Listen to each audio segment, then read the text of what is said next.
Good morning, everyone. It's the end of the week at City Hall, and like usual, I want to give you some information on a variety of things that'll be happening, across the city in the week ahead, as well as get you updated on some of the things that you may have heard about or may have read about.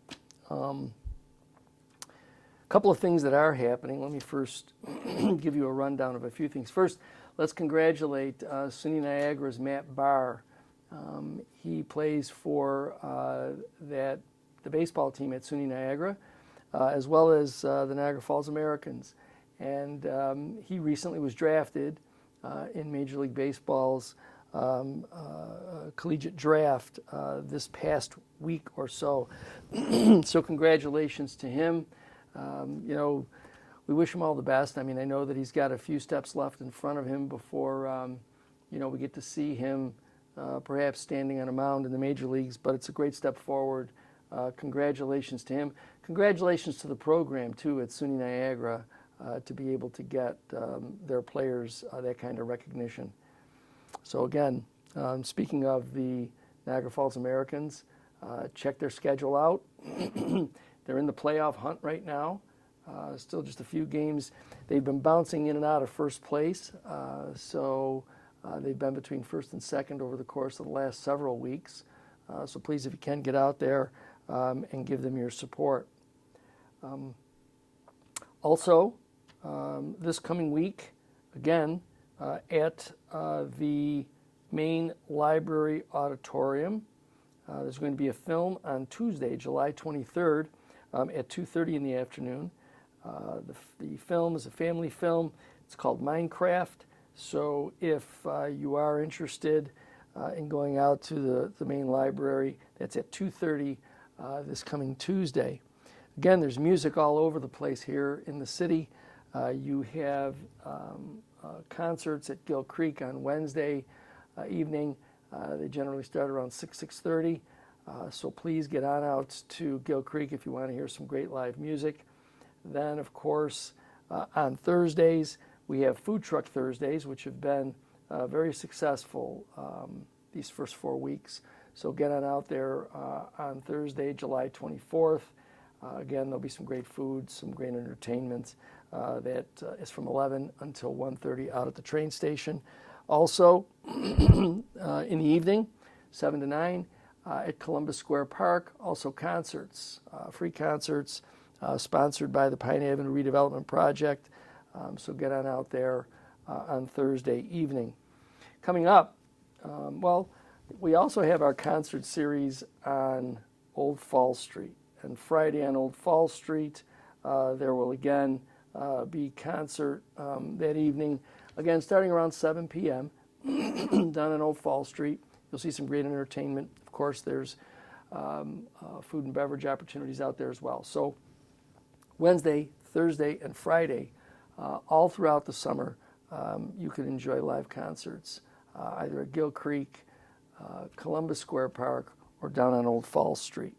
Also coming up is the 46th annual Ken Ruggiero Junior Golf Tournament. That'll be Tuesday, August 12th, at our Hyde Park Golf Course. You certainly can get down to the golf course to get a registration form. It's usually well attended. We get an awful lot of young golfers who are out there. So if you have someone in your family, a young golfer, 17 years old or younger, get them on out to Hyde Park to participate in the golf tournament. It's a lot of fun. There's prizes for everyone. It includes lunch. So it's a great time for the young folks to be out there golfing. Also, just to last week, we were able to provide our offer to the Milstein Group for the property at John B. Daly Boulevard and Fall Street. Remember that parcel, the parcel that the court has awarded to the city by eminent domain, is made up really of two different parcels. One is the 10th Street Park that everybody's familiar with, those who played, I think it's the Cataract Little League, as well as the many picnics that were down there sponsored by the Department of Social Services. So the parkland is a separate piece. We've made our offer to the Milstein Group for that portion below the park, heading west of the parkland, and the amount that we offered is a little over $4 million. That number is set by a certified appraisal that our attorneys had commissioned in order to be able to continue the process of eminent domain, now the vesting procedure. We anticipate that if we have not heard from the Milstein Group by this coming week, then of course we'll simply get court instruction to take possession of that property. So I'll provide you with more information on that as we go forward. Just want to make sure that it's clear to everyone that the property itself that we are looking for is the entirety of those two parcels. One is parkland that was never properly transferred, and the other is the property that we've just offered this sum from a certified appraisal. So I just want to make sure that it's clear, because often some of the things that are put out there, they don't make clear the steps that are taken.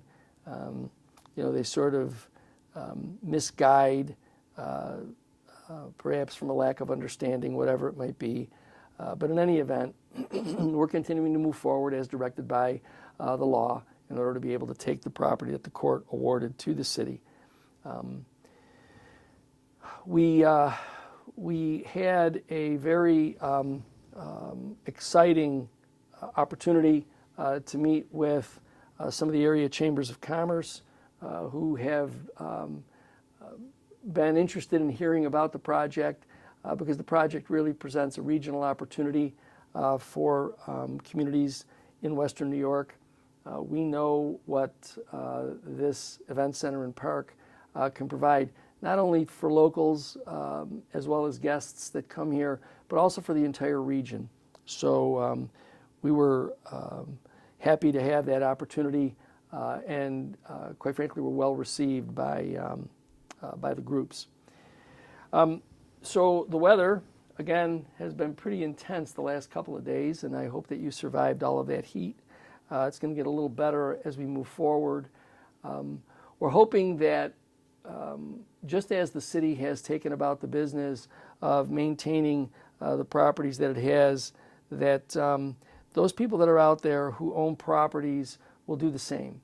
The city's responsibility lies in making sure that obviously these properties are maintained, but that process takes time. The easier step is simple.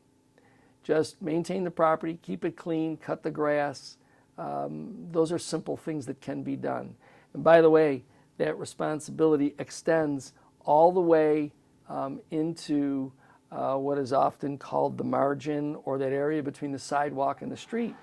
That is the private property owner's responsibility as well. So the more we work together to try and get this done, the better the city will be overall. So it's the residents' participation along with the city's participation that helps to make this more satisfactory to everyone. The other thing too that I want to touch on, much has been made about the rollout of the totes, and we appreciate the fact that Casella has done their best to try and get them out there. We have some additional totes that they are intending to acquire in order to fill out areas that have not yet received new bins. So if you haven't received it, it's because they are getting the additional ones that they need to fulfill the needs of the city. We're meeting with them this coming week in order to be able to go over where they're at, where the missteps are, what they can do to improve that, and how we can get back on track with everyone having the appropriate number of totes that they need, as well as covering the entire city. You can rest assured that I know that as much as you are frustrated, Casella is also frustrated with the fact that they weren't able to roll it out as smoothly as they would have liked. And of course, when the residents are dissatisfied, City Hall is dissatisfied. We've expressed that to them, and that's the reason why we're having a meeting this coming week, in order to be able to discuss how we move forward with the rest of the rollout. So again, your patience is appreciated. Know that we are working to make sure that it gets covered for everyone. So, as you get out there, I also want to invite everybody. The Armenian Festival at the historic St. Hagop church grounds will be happening this weekend, Sunday the 20th. So come on out. It's always great. The music and the food are fabulous. So if you're interested, come on down and enjoy that great festival. Enjoy yourself this weekend. Be safe. Obviously, if you're out and around, make sure that you're mindful of, if you're driving, be mindful of the scooters and the bicycles and everybody else who's sharing the road. I would invite everybody to take that moment to get away from their computer screens or any other electronic devices. Get out into the outside and enjoy yourself. Get some exercise. It'll be good for you, and it'll also help you in terms of your mental health as well. It'll get you jump started. So whatever you're going to do this weekend, please be safe and enjoy yourself. And don't forget all of these fabulous activities that are going on in the coming week. Again, have a great weekend, and I look forward to talking to you again next week.